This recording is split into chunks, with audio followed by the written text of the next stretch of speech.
অনুষ্ঠানের শুভ উদ্বোধনের জন্য আমাদের মাঝে উপস্থিত আছেন ঝালকাঠি জেলার সুযোগ্য জেলা প্রশাসক জনাব আশরাফুর রহমান স্যার।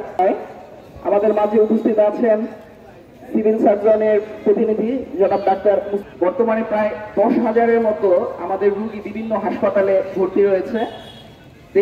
আমরা মশক নিধনের জন্য আমাদের প্রতিদিনই একই সময় আমরা এই যে ডেঙ্গু প্রতিরোধে যে আমরা একটা কার্যকর পদক্ষেপ নিতে পারি। তো এই প্রতিষ্ঠানে প্রায় 300 স্বেচ্ছাসেবী প্রতিষ্ঠান আছে, তাদেরকে আমরা ইনস্ট্রাকশন দিয়েছি স্যার। আর আপনার মাধ্যম কোনো পরিত্যক্ত কোনো পাত্রে থাকে, এমনকি কলা আমরা যদি আমরা আমাদের প্রথম পর্যায়ে আমি আমার ডাক্তার মুস্তাফিজুর রহমানকে কিছু বলার জন্য ধন্যবাদ স্যার। ডেঙ্গু প্রতিরোধ সচেতন কুমার রায় আমার পাশে উপস্থিত আছেন ঝালকাঠি জেলা প্রশাসক সার্বিক জনাব কাউসার হোসেন এবং উপস্থিত ব্যক্তিবর্গ সবাইকে জনসমাজে দিতে পারছি না, সেই ক্ষেত্রে জনসচেতনতা এবং এটা থেকে প্রতিরোধ করাটাই হচ্ছে আমাদের মূল কার্যাবলী।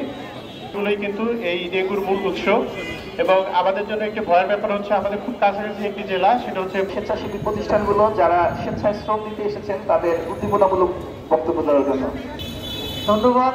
ডেঙ্গু প্রতিরোধে সচেতনতামূলক কর্মসূচি 2025 উপলক্ষে মাইন্ড, বডি, মেডিসিন এই তিনটার সমন্বয়ে যে কোনো রোগকে আমরা দূরে রাখতে পারি, প্রতিরোধ করতে পারি। আমরা জানি যে এই রোগ প্রতিরোধের ক্ষেত্রে সবচেয়ে বেশি যেটা গুরুত্বপূর্ণ সেটা হলো প্রতিরোধ ব্যবস্থা গড়ে তোলা। জনপদে হারাবে এবং এর ফলশ্রুতিতে বেশি মূল্যবান জীবনহানিও ঘটে থাকে। আমরা বরগুনার কথা শুনেছি, একটা জিনিস খেয়াল করেন, আশেপাশে এত জেলা থাকছে, বরগুনাই কেন এত বেশি মহামারী আকারে এই ডেঙ্গুটা ছড়িয়ে পড়লো? বা বৃষ্টির পানি ধরার জন্য, সুপেয় পানি হিসেবে ব্যবহার করার জন্য অনেকে রিজার্ভ পান বিভিন্ন এনজিও সংগঠন থেকে আরম্ভ করে আমাদের সরকারি ব্যবস্থাপনা দেওয়া হয়েছে। সেই রিজার্ভারে যে জমে থাকা পানি, সেই জমে থাকা পানিটি মূলত ডেঙ্গু বংশ বিস্তার করে এবং ওখান থেকেই ডেঙ্গু মহামারী আকারে বরগুনাতে ছড়িয়ে পড়ে। এর মধ্য দিয়ে পাশাপাশি যেরকম পানি জমে থাকে দীর্ঘ সময় ধরে এবং সেটা স্বচ্ছ পানি হয়, তাহলে সেখানেই ডেঙ্গুর বংশ বিস্তার হওয়ার সম্ভাবনা আছে।